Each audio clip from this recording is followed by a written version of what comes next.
Hey guys, Matt Lemke here. Gen Con 2025, which I think is about 56, maybe? Yeah, that sounds about right. I don't know. I don't keep count. I don't like saying the year anymore since Gen Con 50, so I want to start going. I want to go back to the numbers. There you go. So when we hit 75, I'll probably be retired. But legends never die. Yeah, we'll see.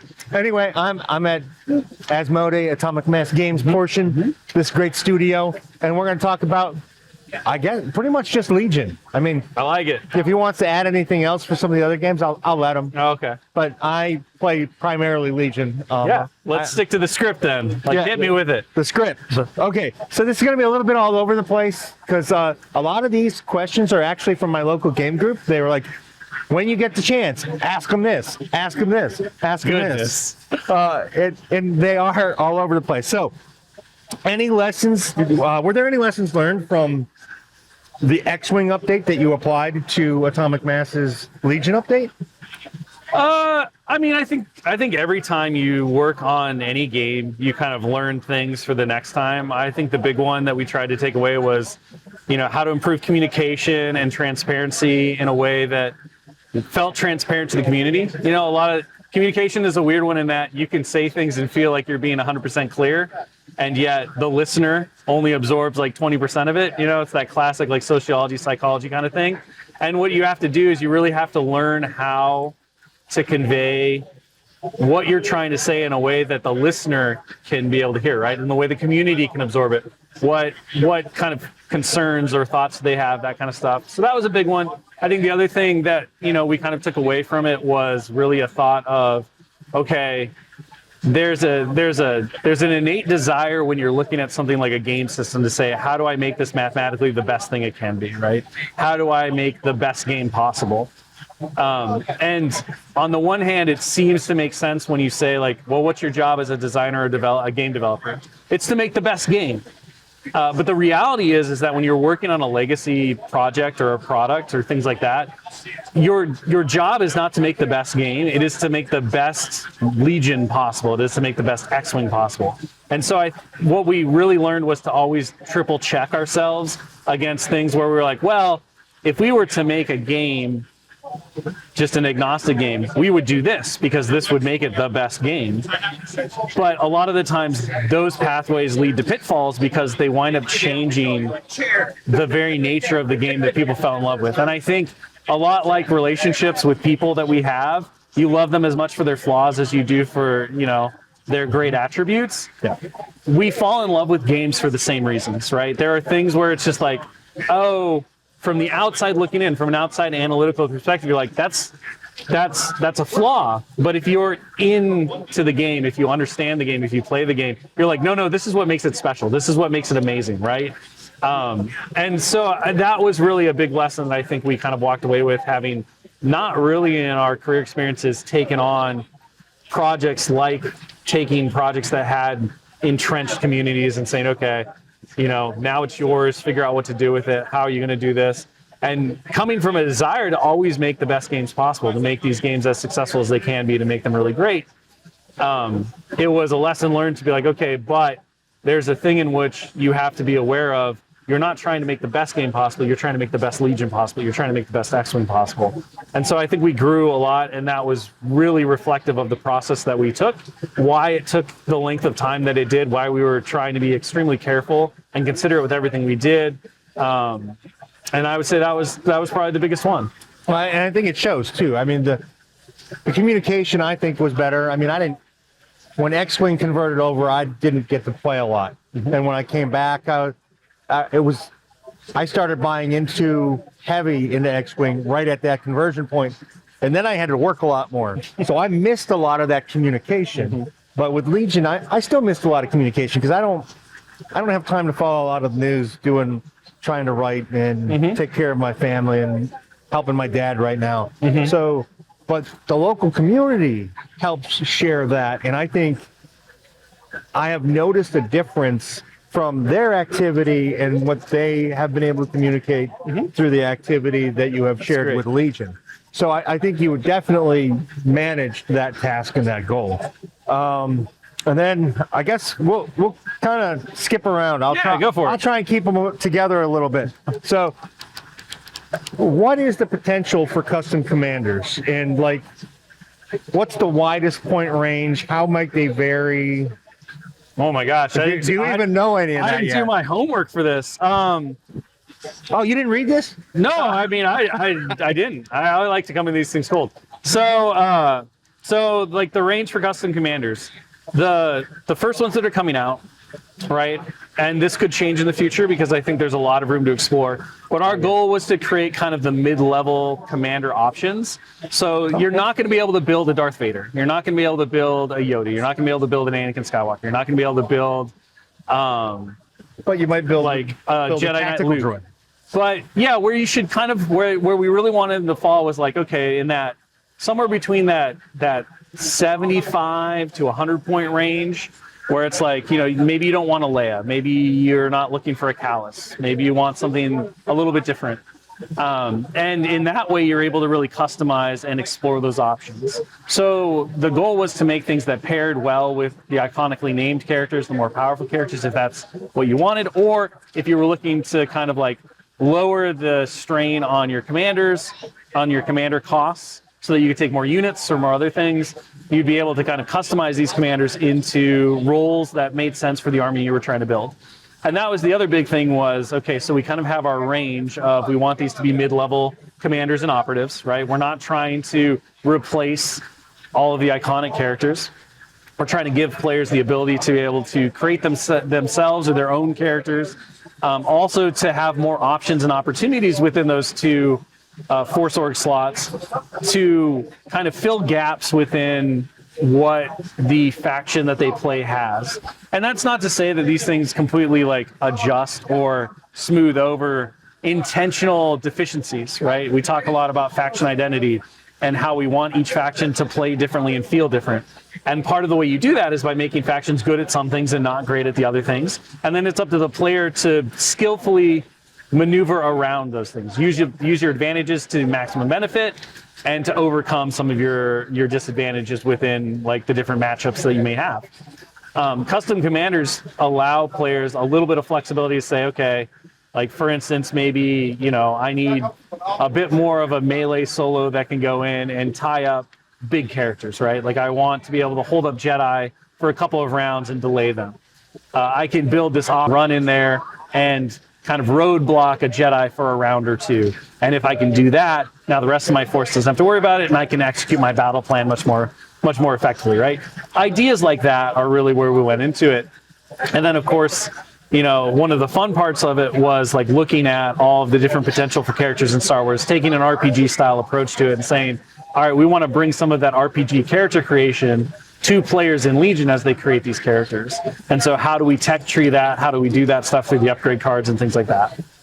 Well, okay, so you said RPG. Does that mean that the RPG may come back? I know that's a different house. I mean, that's a different house. That's Edge Studios. So That's too bad. yeah, we mostly looked at it from like when you're trying to design rules or create a system, right? We love, who doesn't love creating a new RPG character, right? Character creation is always fun, whether it's in video games, like pen and paper RPGs, whatever. And that was really the experience that we wanted to try to implement as much as possible with these characters within, you know, the severe limitations of Legion, right? Like you're not going to be picking like your defense dice. You're not going to be picking these other things. Instead, you're going to get like a base character, and then you're going to add through the upgrade cards these different tactics, new keywords and things like that. And so that's kind of how that system goes. So it is very limited, but it is as open as like character creation has ever been in Legion. Well, what you say makes sense, because like I play a lot of Separatists, and I think against Jedis they kind of are a little frail. Mm-hmm. So if I can create a droid operative that can run up there and absorb two things and keep 7 more droids on the table for another round, I have a much better chance. It might be worth it, right? Yes, it might very well be worth it. I mean, it is a whole squad, so you're throwing away a lot of dice, and you got to play that numbers game a little bit. But I get it. Mm-hmm. I really get it tactically. Yeah, I mean, or you know, you want better order control for, and there were places where we were able to inject more like more theme or thematics or flavor faction identity into these characters as well. So For example, like Empire wants more order control. The customizable Imperial officer opens up more of those opportunities where you can have more ability to control how orders are going throughout the force, which lets your troopers be more effective, and all this stuff plays into their faction identity. So not only do they kind of address legacy things, they also add new opportunities and options as well moving forward. I guess that kind of brings us in. We kind of already covered this question a little bit, but it brings us into, were there any really like cool lists or combos that developed during playtesting that you may have nixed or pushed farther ahead as a result of the playtest? I don't think there was anything that was nixed or pushed farther ahead. I think a lot of it was really dialing in the infinite possibilities into kind of the idea of, okay, here are the builds that we think players will gravitate towards based on playtest feedback and all this stuff.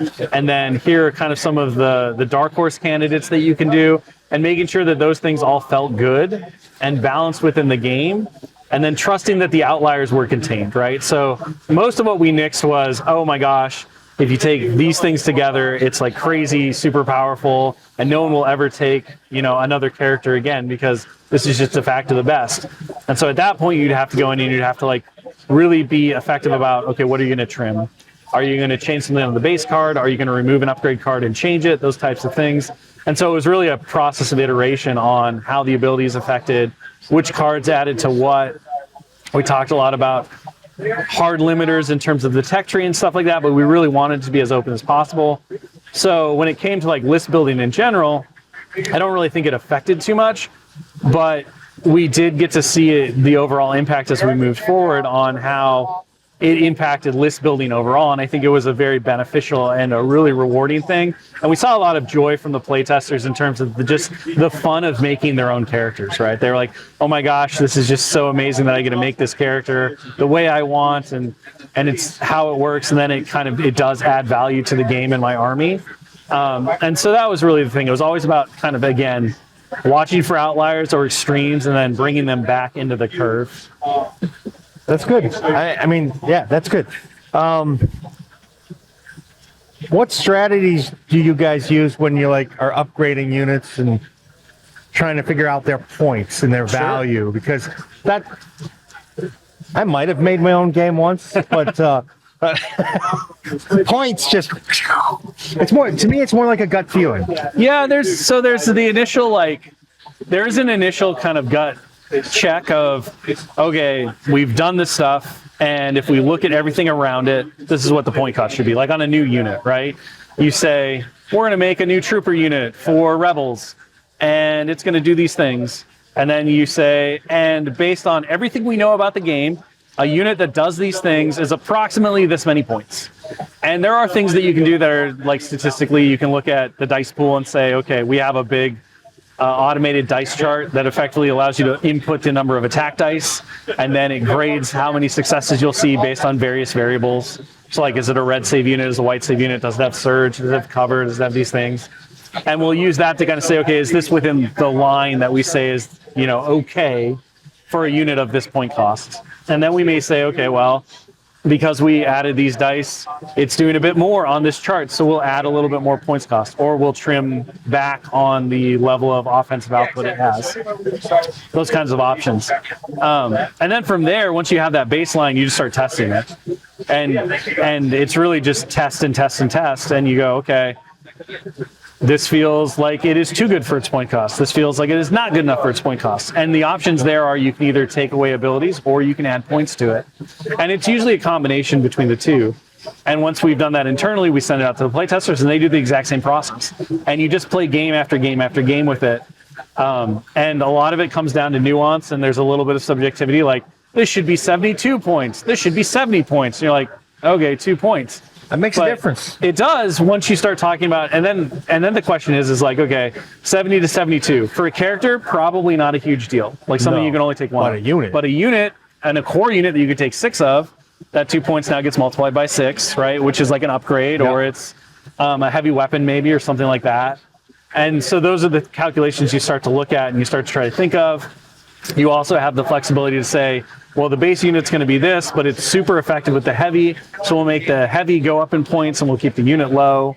You might say that like the unit itself, you don't want to see naked units spammed a lot. You just be like, well, this unit's like crazy good if it just doesn't have anything on it, and you just take it over and over again because it's so cheap. So at that point, you might increase the cost of the unit, but lower the cost of the heavy or the other upgrades, so that it's more desirable to take the unit fewer times, but to take it with all of its bells and whistles. Because at the end of the day, I think, naked units do have their place within the game. You don't want them to be the default of players, right? You typically want to see a heavy weapon in a squad. You want to see some upgrades on the squad. You want to see players customizing. Because if you're not customizing the unit, then it kind of gets boring from a list building perspective. Because you're just like, well, I'm just going to take these 4 things that have nothing on them, and then I'm going to do these other things. Plus, that's all you own. Yeah, I mean, and it's not to say, again, it's not to say, like, I think taking min units with nothing on them to fill different roles is absolutely viable. But what you don't want is for that to become the default for the entire army, right? And so we're always looking at how do you make a compelling unit with choices. And I think this is the other big thing too, right? Like a lot of the units like B1s I know get run base a lot of times. Rebel troopers are another one. Sometimes you see base stormtrooper units. I run a lot of B1s. Not so much base, but double base. Yeah, and then at that point, right? But what I think you see is like players are making those choices purposefully, right? It's not because that's the only way to run that unit. It's because it's the way to run that unit within the overall aggregate of the army that they're building. And so that's what we're also looking for, right? We're always trying to make sure that there's not only one way to run the unit that is absolutely correct. And if we can do that, then, we've created a really robust game and a really interesting unit that adds more to army building, which makes players feel more creative and feel more innovation and all of that good stuff. Okay. So the idea of a points calculator / they kind of don't exist really. There's no grand computer thing that we feed information into and it pulls out points. I used to think that was the way to design a game, that they got designed for like war games, and like I don't really. It's a great way to start, but because there are so many variables that you can't account for, it's never going to be 100% accurate. And so at the end of the day, there's that moment of like gut check through testing and iteration and conversation, right? And I say this all the time, but game development and design is creative. It's an art. And that means that like all art is subjective, right? Should this unit be X and should it be Y?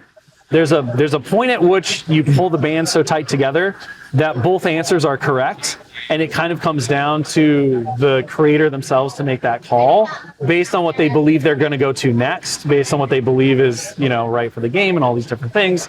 And so a lot of times when players or like people in the community are like, well, this is this, but it could have been that. It's like, yeah, you're right. It could have been that, right? Like that is not wrong. It's just not the way in which we decided to go, or Durson decided to make it, or the playtest feedback said for us to go. Because there's so many things you can't account for. Like there's no calculator in the world that can account for table setups. Right? There's no calculator in the world that can account for really the number of dice that are going to get rolled over the course of the unit's or existence. How well somebody rolls or those how dice. well somebody rolls, right? Because like you could be like, well, yeah, you can statistically what the odds on the dice are, but statistics is kind of a fabrication, because you can be the one who rolls low all the time, and I can be the one that rolls high all the time, and then our average is still statistically correct, but it doesn't feel that way, right? And it doesn't play that way, because statistics is over such a broad set of circumstances. I swear, guys, I don't know how it works, but I run B1s, and the upgraded units that have full squads, they always roll better. I don't know why. Yeah. And especially their silly saves, they just... It can happen, right? So, I don't get it. They last... yes, they're bigger, and they last longer. They also take less wounds. I don't understand. And there's this really, if you ever get into game development and design and you work with playtesters and you do a lot of iterations, there's a lot of times where like feeling overcomes analysis, right? The number of times that we have made choices or changes based on feedback that make something statistically worse but feel better in the game, like to where we're like, well, this actually makes the unit less effective. But we make the change, then we give it back to the testers or we give it to the community, and the community is like, oh my gosh, we love this. This is perfect. This is exactly what we wanted. Yeah. Because there's an emotional contingent to these games. There is, we're telling stories in the Star Wars galaxy. And that is just as important as any kind of like mathematical computation that says this is what this thing is. So points balance everything else, right? There's a way to get close with math and like calculators and calculations, but at the end of the day, it's trial and error that really gets you to the point to where you make great things. Any plans for making some of the less used units more usable again? I mean, always our goal is to make sure that everything is as viable as it possibly can be, right? You have to. So, I mean, I think you can kind of look around at different companies and different games and say that you don't have to, but I agree with you that you want to sell them is the right way to go. And so, yeah, just look at the May update, the June update. I keep saying the May update because for me it was locked in May, but the June update, right? That makes sense, yep. So, we have points rebalances. We can adjust points. We can create new upgrades. We can create new characters that interact with units. We can create all these different things. So we're always looking at and analyzing the game at a whole. We're always looking at every faction holistically and saying, okay, which units are struggling, which units are not, which units are overperforming, which units are not. How do we continue to make sure that internal faction balance is as strong as the whole holistic game balance, right? And that every option within a player's army is viable and interesting. Because I think that's really, again, where the joy of these games thrive, is that when you look at your collection that you've poured all of your heart and soul into, that instead of saying, well, I love this unit, but it just doesn't perform, so I can't take it. Instead, we get to a point where it's like, okay, this unit does this unit does that, I love this unit, and I can make it work by my choices, right? It might not, that unit that you love might not do the thing you want it to do in this army, and therefore you won't take it. That is a you choice. That's not a power level choice. And so it comes down to, like, we have a lot of different knobs to turn. We have a lot of different dials that we can try to affect. And we will use all of those as we can, carefully and strategically, to make sure that, again, the whole game has to be well balanced. And if we can't maintain that, while also like lifting up maybe an underperforming unit right away, then we will let that underperforming unit remain, because the whole game has to be balanced first. But ideally, all of the internal faction balance is as good as that whole game balance as well. But it is a process, and it just takes time. And it's kind of like one of those things that we're always chipping away at. It's always part of the grind.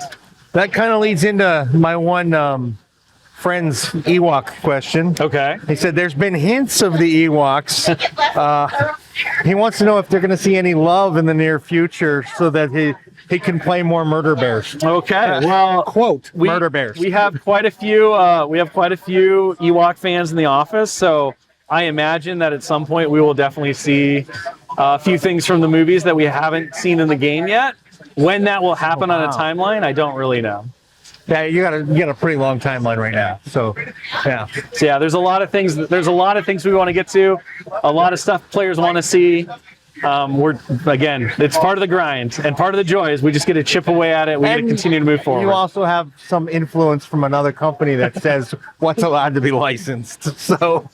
Oh, definitely always in partnership with LFL and our great partners at Lucasfilm, and they help us kind of like guide stuff, but they're always very open to just about anything. So, I mean, we get to have a lot of good conversations with them, but they certainly have things where they're like, maybe if you focused on this would be good because of these things.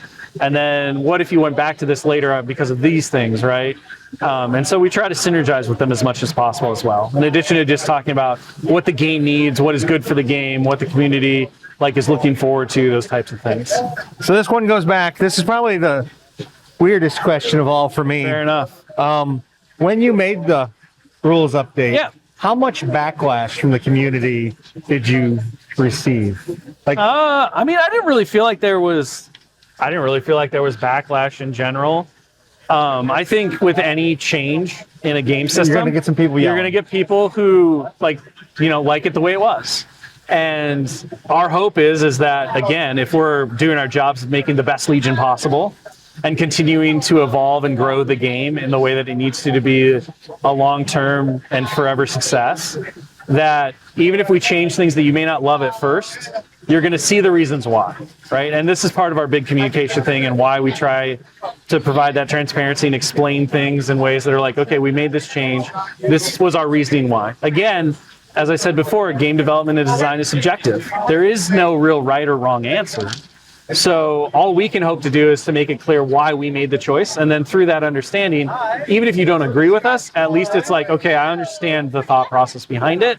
And I will either accept it or I will realize that I can't. And ideally, we're always hoping that we're making things that, even if you're like, at first, you're like, oh, I don't know if I like that. If we can tell you why we did it, and then you can try it out and play it within the aggregate whole of the game, you're going to be like, okay, I still may not have done it that way, but I understand why it exists in this fashion now, in this version of the rules, and it does make the game fun and enjoyable still. Maybe it even makes the game a little more fun and enjoyable. That's the hope.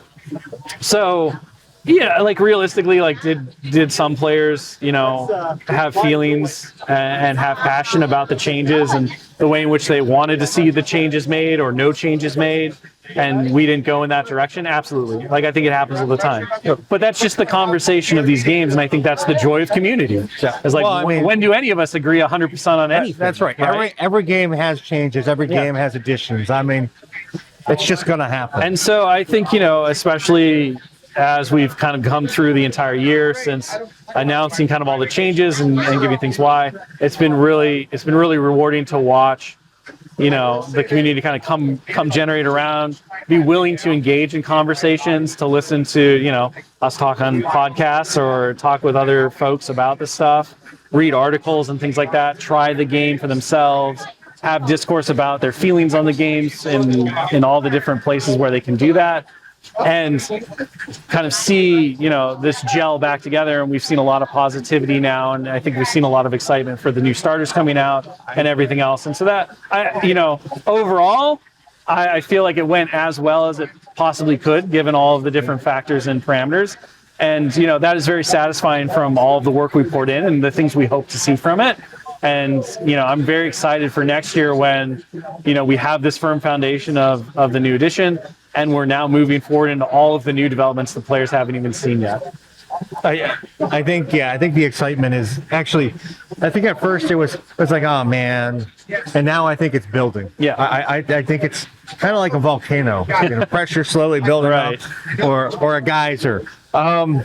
So were there any rules or proposals that didn't make the cut when you were making the changes? 100%. There was so many things we left on the floor. And again, that kind of goes back to the guiding principles of we're here to make the best Legion possible. And so we talked about things, like one of our big pushes was we wanted to see bigger units on the table. We want to see like large units in the game to push like the idea of the mass action war game forward and those kinds of things. And one of the challenges with that was in how the dice pool worked, right? And in how, and old clone players know this, because once you get to a certain number of dice, that unit is just gone, right? Mathematically, you're going to eliminate that unit.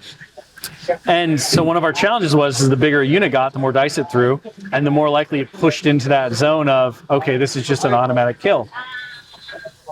The opposite of that was also true, which is, in a lot of Legacy Legion, once you could eliminate 2 or 3 troopers from a unit, the dice pool could not overcome cover, right? You just, mathematically, you couldn't get over heavy cover. And so now, once you did a little bit of damage to a unit and removed its combat effectiveness, that unit was kind of useless except for at the end if it was scoring objectives based on the mission or something like that. We wanted both to see large units be able to be on the table and not be extraordinarily lethal, but we also wanted to see the diminishing return on a unit taking casualties to last a lot longer. Star Wars is a story about one guy bucking the odds and making a difference, right? It's about long shots and unlikely chances, 1,000,000-to-1 shots, as it were. And so the idea that, you could effectively eliminate a unit from being offensive contention by reducing it to 2 or 3 troopers didn't really sit well with us. And one of the things we tried initially before we changed the cover system was we looked at having each unit have basically a dice pool based on the number of troopers in the unit that was like a chart. So instead of each you just count the number of members in a unit, add that many dice. It was if this unit has 8 to 10 troopers, it rolls this number, it rolls these dice. So it rolls 3 whites, 2 blacks, and a red. If that unit has 5 to 7 troopers in it, it rolls 3 whites, 2 blacks, no red, right? And so we could control mathematically how many dice and what the offensive output was at any level. We tried that a bit, didn't really like it because it didn't quite feel right for Legion. The abstraction was a bit much. I think counting, like having dice be added by each trooper is one of those things that just feels good. And so that led us to look at other options. And eventually what we identified was it was the automatic reduction of cover that was really causing a lot of these problems. So by changing that into a randomized dice roll, it not only solved the bottom end, it also solved the top end. Because now a big unit, the reason that big units or big dice pools were so effective is because once you got over that automatic 2 reduction from cover, you could actually start doing damage. And by having it be variable and you rolling the number of dice equal to hits and all that stuff, which we've explained before, worked a lot better. So that was one of them. There were a lot of other things that we tried. I mean, we looked at adjusting characters, we looked at adjusting command cards, we looked at all kinds of things that didn't make the cut. But that was one of the biggest ones. Was originally we thought we had something that was going to be really effective, and we eventually wound up just scrapping it because it wasn't working the way that we wanted it to. Seems like it would be a little complicated from the player side too. Maybe. I mean, I think the chart, y'all got to check the chart. You just got to check the chart. Yeah, it definitely, like I said, it definitely changed the feel of each trooper, having agency, because instead you were like, what's my total number of troopers, rather than each trooper adding their die to the thing. So it was one of those feels things that also really mattered, right? We talked about that too. There's a lot of intangible feelings that you have to get right for a game to really resonate. And the chart idea, well, it functioned statistically and mathematically really well. It didn't feel right. I can see that. So that's two, maybe 3 questions left.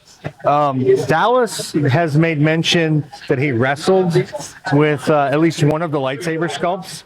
Were there any other sculpts that were deemed too radical?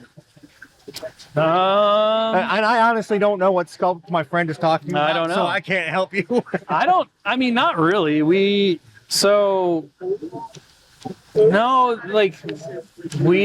have been pretty good about being able to accomplish most of the things that we've set out to do. The wheel bikes were definitely kind of an engineering challenge with just how they went together and getting all of their details and designs right and making sure that they were accessible from an assembly standpoint, but also looked super cool. But, our engineering team is so skilled now. They have so many years of understanding and knowledge, and they continue to push themselves, and they love a good challenge, that it's become a real obstacle for Dallas and I to come up with things that they're like, oh no, we can't do that. The Genosians were probably one of the bigger ones, just in terms of we wanted them to be flying, but we didn't want to rely on flight stands. And so how do you do that? How do you make them balanced? How do you you have these things with big wings and those kinds of things? I think our only real failure from that perspective was the probe droids. So originally we didn't want to use the flight stands on the probe droids. We really wanted them to have a grounded element so it would feel more like they were flying. But no matter what we tried, every time you attach their legs, just based on what you needed to do for production, to a rock or to some kind of terrain piece to ground them, right? It made them look like they were either walking or that they were crashing.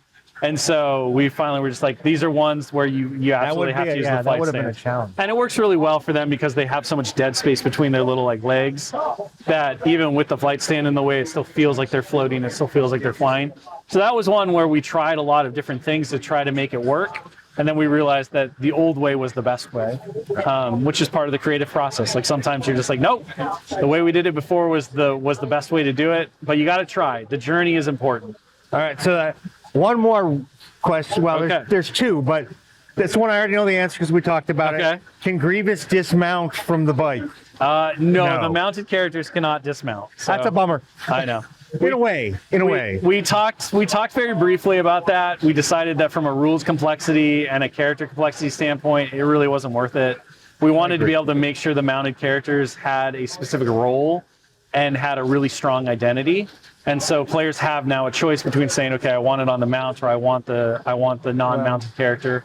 Being able to kind of blur those lines was one that And from it somebody didn't quite work. From somebody who plays Grievous, that might be what he's missing. I've always felt Grievous is just a little bit off from canon. Sure. And I can't put my finger on what that is. I can say for sure, Wheel by Grievous definitely has a very different play style and feel from he like runs stuff over. Commander Grievous on the ground for sure. I can imagine.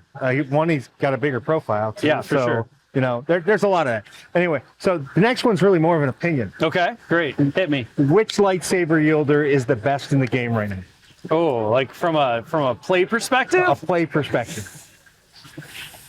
I have my opinion, and it's largely from talking with my son. That's fair. I mean, I think Anakin's still real good. It's probably between Anakin and Vader. But Really? I think so. Both my son and I think it's Dooku. Okay. Because he can take away the Pierce. He can take away the yeah, Makashi's really good. It's really good. Yeah, I guess if we're gonna go if we're just looking at their lightsaber duel, like they've already gotten into base and they're fighting each other. Yeah, I mean he's got a couple things that are a pain, like getting into combat. But okay, yeah, if we're engaged and we're just talking about the duel, I could see that's tough. I still think Anakin might have an edge. That's what I said originally, and then my son came back. He's like, "No way, Dad." He goes, Makashi's really good though. Well, he's like every time that Dooku and Anakin have gone up the way we play. Yeah. Which also includes the way I roll. Sure. I roll dice. Rolling. Yeah, dice rolling's a variable. Yeah, dice rolling is a variable. And with that said, my son rolls very well. Sure. Also, but his loss of Pierce would probably make Dooku 170% of the time. Pretty strong. Yeah, it's very strong. So I'm like, okay, I'll give that to you. And I kind of think it's a good argument. It's a good argument. And for a long time, I wouldn't play the Dooku only because he didn't have the ability to charge. Yeah, he doesn't quite get in there as well without the command cards and stuff. So that command card is key. Man, thank you so much. Absolutely. Thanks so much. Busy show. I hope you have a great rest of your show and a safe flight. You too. Bye, guys. Oh, and this is through Wargaming goggles, not through gamer goggles. I got 2 channels now. Hi guys, meet the Nibbles, who's gonna go down. She just decided not to go down my back, so we'll do this for her so she's comfy. Thanks for watching my video, and I appreciate it. Please hit the like button and share it if you know somebody who might be interested. And of course, there's always Twitter and the Facebook thingy, and soon I have a newsletter coming. That'll be down there or in a link below, and my kitty cat loves that idea. So anyway, there was one more thing. Oh yeah, subscribe. Be a part of my community, our community. Let's make it grow together. See you guys at a con somewhere, or a local store, or if I'm driving through the country, maybe a game club. I don't know. You're not going to go knock down my camera. Bye, guys.